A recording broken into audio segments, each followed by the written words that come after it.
while this is coming into focus, I'll ask a couple questions. So I think all of you need good data on social and economic data on your participants or the people that you're studying. And in our opening session, you and Lloyd talked about people's willingness to share clinical data and that's been maybe less of a barrier than I anticipated. I wonder if you can say something about looking forward, how hard is it going to be to capture data on social and economic data and things about people's own social circumstances for use in these kinds of studies? Sure, yeah, I think we need to keep people's trust for sure and show them that by using this data, we're providing a benefit for them. I mean, income is famously sort of the last question that people ask on surveys because they know people won't answer it and will like stop answering the survey. So we have to be, acknowledge that we keep this data private and that we're going to do something useful with it. But the other thing I would say is, when you think about quasi-experimental studies, administrative data, for the most part now we're not having to ask people these questions. So there's a lot of things in the environment, where people live, what they're exposed to, what policies they're exposed to, that are things that are external to them. So we don't have to rely on actually individual people's data, but data on their social environment, their connections, and data on the physical environment. Either of you want to add to that? I think one of the challenges, I don't know if this is on, but I think one of the challenges is that with the social determinants in the electronic health record, there's a lot of enthusiasm and push to put them there. But I think that is where we're asking patients, we're saying this is going to be important for your clinical care, and that I think now takes us outside of, just for research, but actually means we have an obligation then to protect what patients do consider sensitive information. We had, we realized that race ethnicity was not something that was routinely measured in our electronic health record as self-reported race ethnicity, which would be the standard. We made a big effort to do it. We did a lot with our frontline staff to make sure that those fields were populated, but the message was trust that we are using this information not to discriminate, but to actually hold ourselves accountable in how we provide care. But we then have to live up to that responsibility. Yeah. I don't know if you wanted to add anything, Nicholas, on this point. No, I think many of the speakers this morning have already covered how there's a plethora of data, these new technologies for massive passive observation of individuals give us, I think, powerful new tools. I would just add a comment, which is the divide between what I'd call public, private, and personal ownership of the data.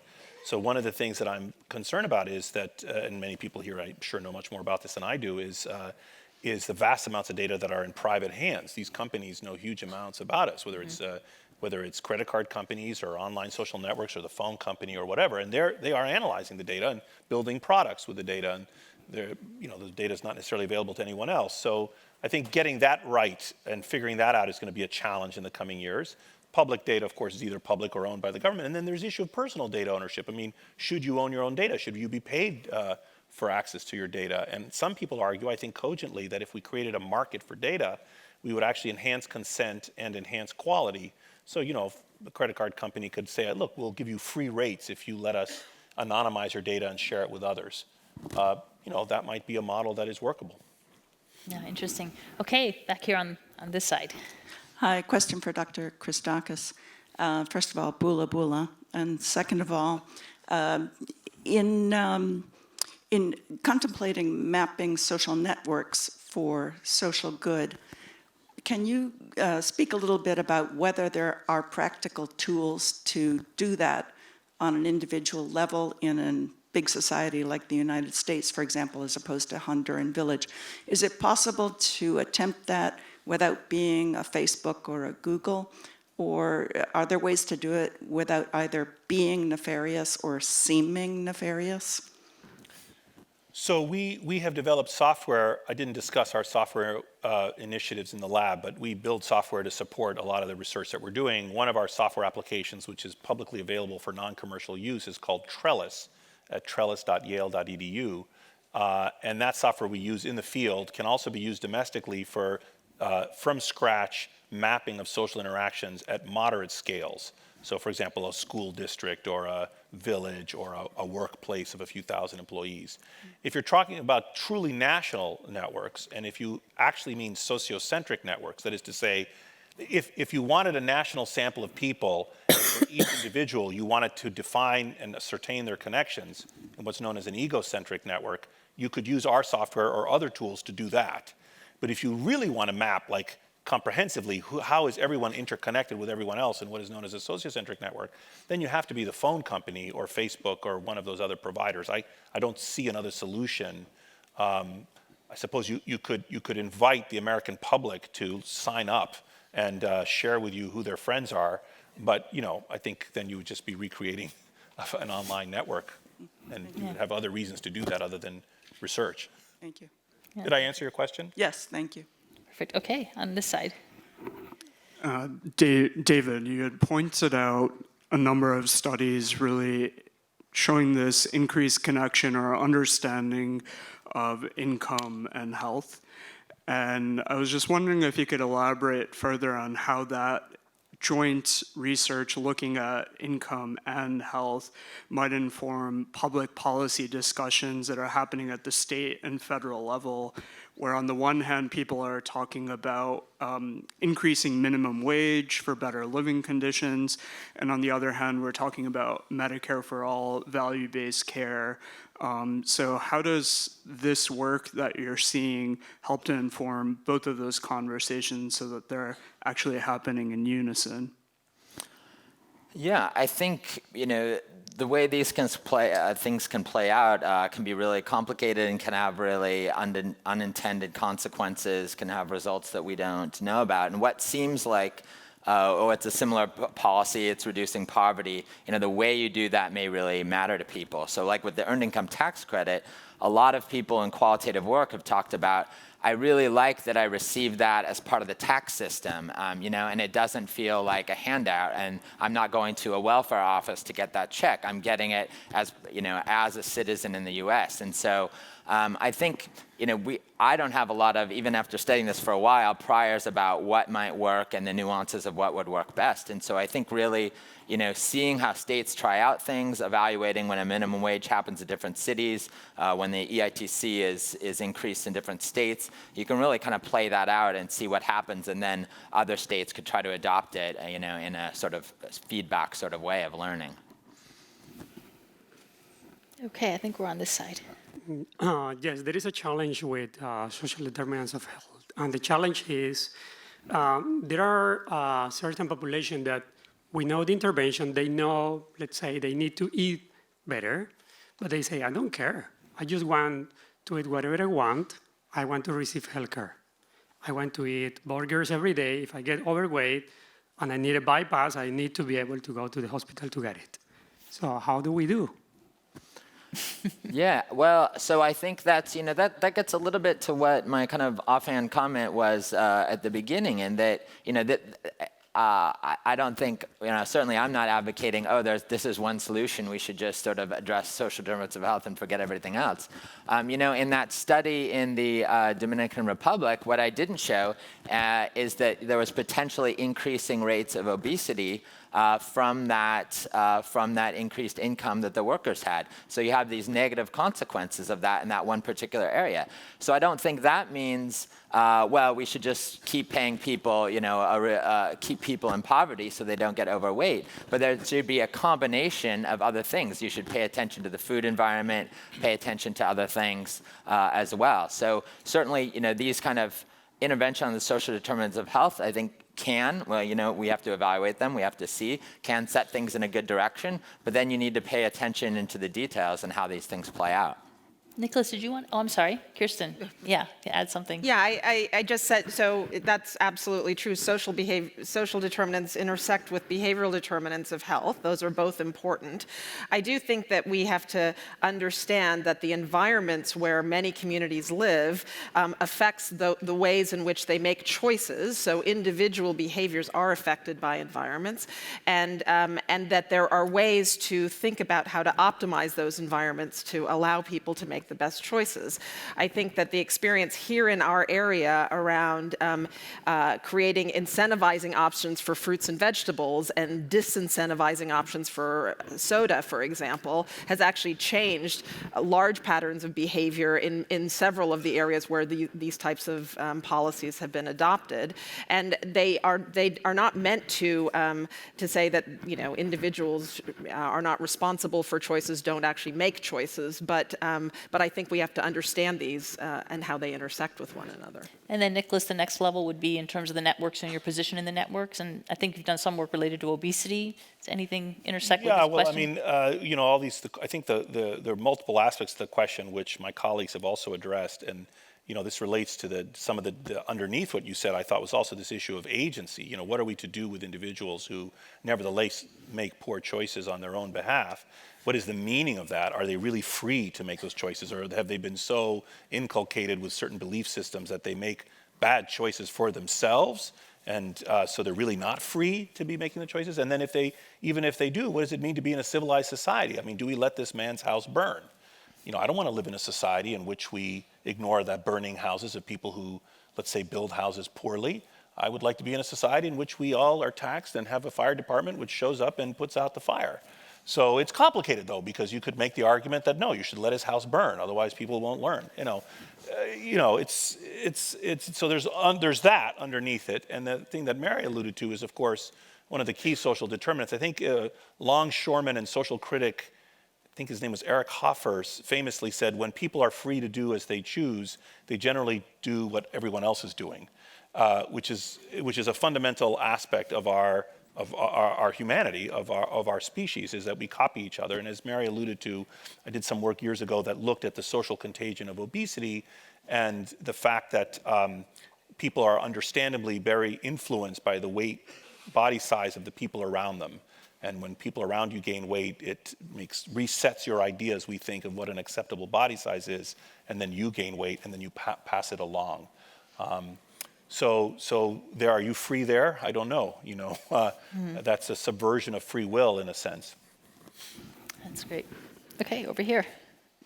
Thanks for the great talks and the discussion. And one of the areas that it flows really well into is this integration that we had in the earlier part of the session, integration of the digital tools to workflows as professionals, or choices as individuals that we have. And I was curious, in your experience, when you try to effect those choices, what are the aspects of these nudges or suggestions that really make a difference when you're on that fence or fork point of making a decision, the smart and informed one or something else? And what are the features of these nudges that matter? Anyone? Are you talking about for clinicians, for individual, I'll start with an individual, and then maybe also a clinician.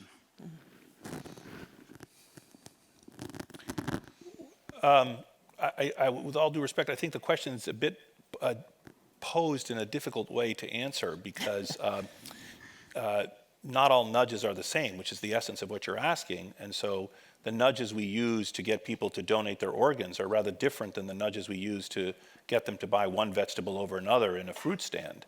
So if you're asking, are there systematic rules about how to design nudging interventions, I don't know the answer to that. I don't think there is such a kind of abstract high-level theory, other than the claim by the people who advocate for nudges, and I am one of them, a kind of paternalistic, light paternalism on the part of the state. I don't think there's any grand theory of that, other than the recognition that how you structure people's choices affects them. So famously, as I'm sure you know, if you just switch organ donation to be opt-out versus opt-in, even though you're giving people the same choices, you get radically different outcomes, and people think it's just. And so we've done that.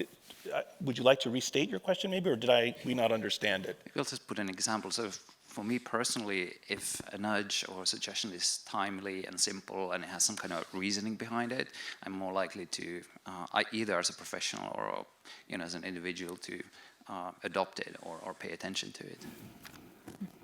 I mean, I don't know if this is along the line of what you're asking, but I do think one of the areas that has been intriguing to me, and we were talking a little bit about diversifying participation in studies and things like that. I think one of the things that has been, I would like to see more of in the literature, in the nudge literature, is to incorporate the effects at the individual and sort of community and network level. I think that if you look at groups that have been actually successful at doing this, they've actually leveraged the power of community to actually say, this is something we want to participate in a way that I think is really important and I think not appreciated as well as possible. One example in my field for, blood pressure control, we've been doing it for years. We are at about 50% control rate in the US, right? Really poor, despite multiple decades of medications. We know what to do. And we think of this as a patient adherence problem, and we focused a lot of individual interventions on patient adherence. And my colleague down in Southern California has been doing these wonderful randomized controlled trials in black barbershops, right? And showing that he can get effect sizes as great as multiple medications in improving blood pressure control. Why does a barbershop intervention work? There's nothing magic about the barbershop intervention in some ways. It is a place that people go to regularly. They go regularly, and it's not like having to go out to a doctor's office. They go to regularly as a part of their routine. It is a communal place. It sort of normalizes blood pressure control, the thing that we're all doing. There are supports that are built into that. And then they lowered the barrier by actually having people to go into these barbershops. But I do think we have to think about our nudges both individually and collectively in a much more systematic way. All right, great, thank you. Okay, over here. Hi, this is a question primarily for Nicholas. I was wondering, as you're doing this work, have you been able to apply some of the methods you've developed to kind of model the prevailing social and political trends that are happening in the real world? For example, some of them may not be so desirable, like the anti-vaccination sentiment, but literally contagious. And can you explain with some of the methods you've developed why are these ideas so contagious? Like why do they work? Well, yes is the answer to your question. So things like there are epidemics of peanut allergies, there are epidemics of mild autism. Interestingly, there's not an epidemic of serious autism, just an epidemic of mild autism. There's epidemics of anti-vax which is astonishing. You have some of the wealthiest communities in the United States that have vaccination rates that are, worse than Haiti, for example. And these are clearly social phenomena in large measure. We've also looked at vaccine resistance in Indian communities and poor Indian communities in the country of India. We have done some work in this regard. There's a subtle idea in what you said that would take me like 2 minutes to give a sort of anecdote to describe. Sure. Should I do that? Yeah. Okay.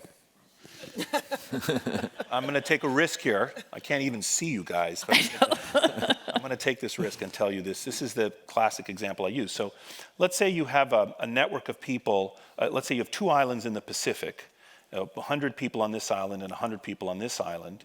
And in this island, everyone is having sex with everybody else. And in this island, nobody's having sex with anybody else. So in my world, this is a null graph. This is a fully saturated graph. You can think of it as other ways if you want. But in neither island is there an epidemic of venereal disease.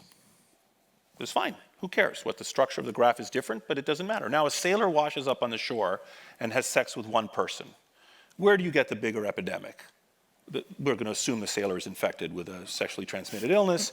And so you get the bigger STI epidemic, STD epidemic, in the graph that is fully interconnected. So the structure of the network has something to do with the size of the epidemic. It's pretty clear, right? Okay. Now, let's imagine that you have an island over here. Everyone is having sex with everyone else. Everyone is having sex with everyone else. But in this island, everyone is immunocompetent. And in this island, everyone is immunocompromised. Again, no outbreak. Sailor washes up on the shore, has sex with one person. Where do you get the bigger epidemic? Of course, in the network or in the island where everyone is immunocompromised. So not only does the structure of the network matter to how big the epidemic is and the spread of the thing, but attributes of the individuals, namely their own individual immune status, affects the size of the epidemic and the speed of transmission, okay? Now, finally, and this audience is probably mostly clinical, and probably all of you know this, but if you have sex with someone with active syphilis, you have about a 1 in 3 chance of getting it. If you have sex with someone with active HIV, you have about a 1 in 500 chance, depending on the Sex Act and all kinds of other details, but roughly speaking.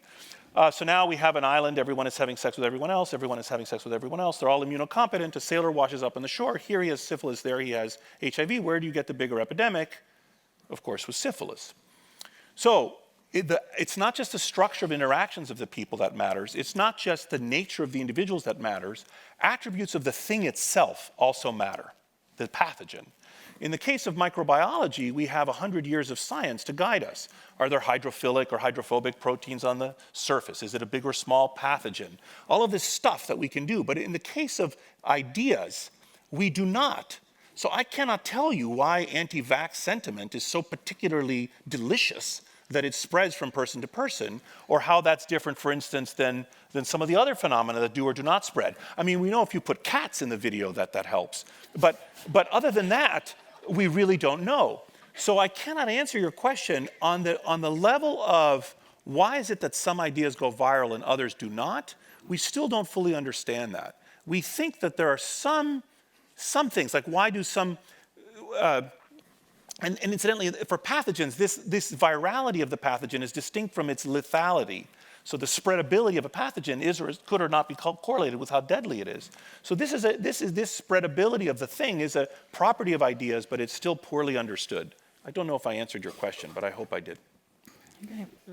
Okay, over here. So my research is in big data hotspotting, and our group is working on some of these issues right now to look at economic analysis.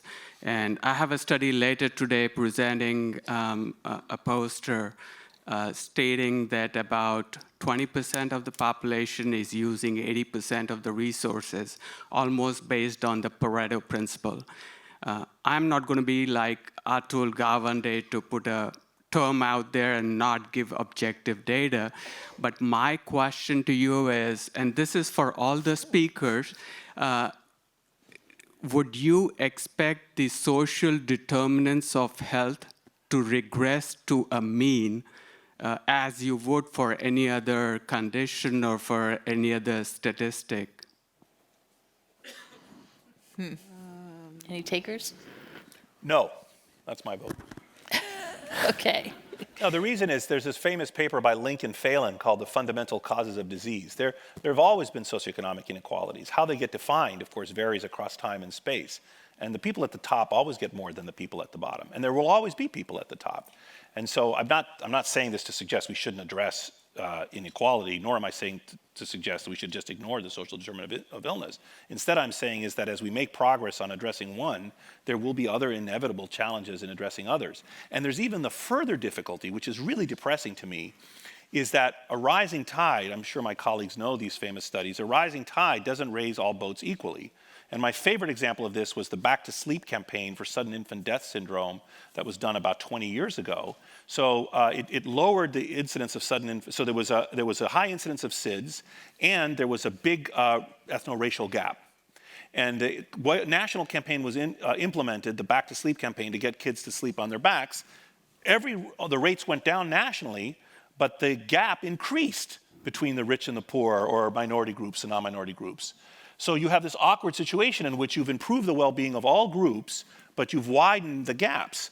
And this happens a lot when Medicare was introduced in our society, which would be a great thing to provide a public, I'm in favor of universal health care, but actually you might paradoxically find that the introduction of universal health care widens the gaps between the rich and the poor, because those at the top are better able to take advantage of, let's say, innovations or benefits.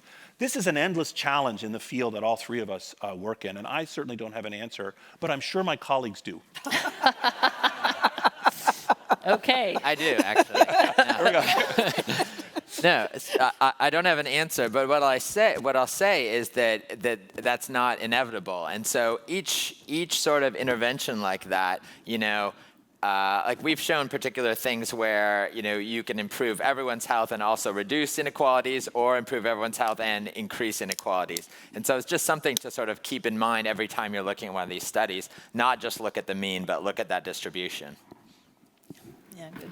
Anything to No, just that, just to recognize that the idea of, the concept behind this, that the people who have resources to engage with whatever is new, whatever is going on, are more likely to be the groups that benefit, I think applies to what we're talking about today, which in digital health and technology. And I think it's an important feature for us to think about. It's not just how can we incorporate these social determinants of health, but how can we realize that we ourselves are part of that force that is really going to influence health, and make sure that we're conscious so that we're not contributing to these divides that are going to be inevitable. Yeah, these tools, just to pick up on what you just said, these tools, these digital tools that we might be quite excited about introducing, and might even be introducing them specifically to decrease the gaps, might actually have the opposite effect. They might improve everyone's health, but increase the gaps. Mm-hmm. But I'm glad to see examples that both happen. Yeah. Thank you. Great. Okay, on the right, or your left. Ala Youssef, University of Toronto. Excellent panel. I think all of you laid on top of each other the presentation of how we can have a different approach to understanding big data and population health. My question is more regarding the measures we use to collect and measure things related to disease prevention and moving towards improving quality of life population. So we know a lot of these measures are not reusable, the data from them, because they're either incomplete or they're not followed longitudinally. As we think of big data evolving and generating, should there be standard measures where maybe new approaches where it's more convenient for people to complete, and more of an approach for us to use a standard measure so that we can compare and understand the difference between populations and differences, and have a complex understanding of the complexity of the context itself? Kirsten, do you want to start? Yeah, I mean, I think that would be ideal, obviously. I think we're in an environment where for things like disease surveillance, which is what you're talking about, I mean, the challenges for departments of public health and people who are charged with doing surveillance is that they don't control most of the data that they're using to surveil, right? And so even little things like, we have a rising tide of chronic diseases that health systems know about and departments of public health essentially don't know about, right? And so even opportunities just for health systems to think about sharing data with departments of public health using sort of broader tools to think about that, I think would be a marked improvement over what's happening in most places that are looking to surveil disease. That's even one step. That's not even common data elements and those types of things, which would obviously make it important. I think the measurement issues they're huge, but even before that, the fact that the data sits in very siloed places that doesn't allow for disease surveillance is probably where I would start. Yeah. Perfect. Okay, thank you. That's a really nice way to bring everything together. I want to thank our panel and our participants with such great questions. Thank you.